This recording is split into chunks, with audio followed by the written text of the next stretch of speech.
بسم اللہ الرحمن الرحیم۔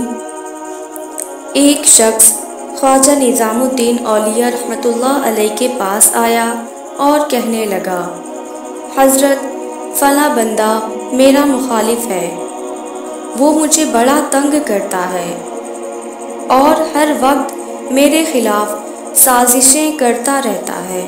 اصل میں وہ حضرت سے اجازت نامہ مانگنا چاہتا تھا کہ اگر مجھے اجازت دیں تو پھر میں اس کو ذرا مزہ چکھاؤں گا۔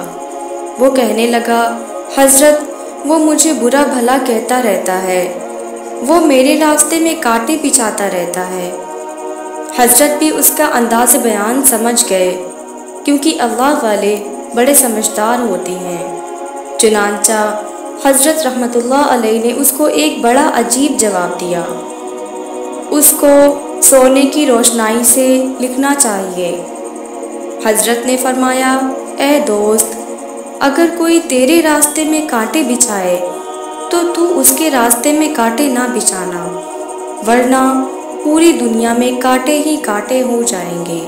کاش ہم اس اصول کو اپنا لیتے، اگر کوئی ہمارے ساتھ برائی کر رہا ہو تو ہم اس کے ساتھ اچھائی کا معاملہ کریں، اس کی برائی کو ختم کرنے کا باعث بن جائیں۔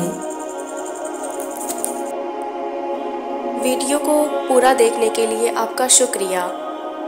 ایسی مزید ویڈیو کو دیکھنے کے لیے ہمارے چینل ندا اسلامک واقعات اردو کو سبسکرائب کریں، لائک کریں، کمنٹ کریں۔ اللہ حافظ۔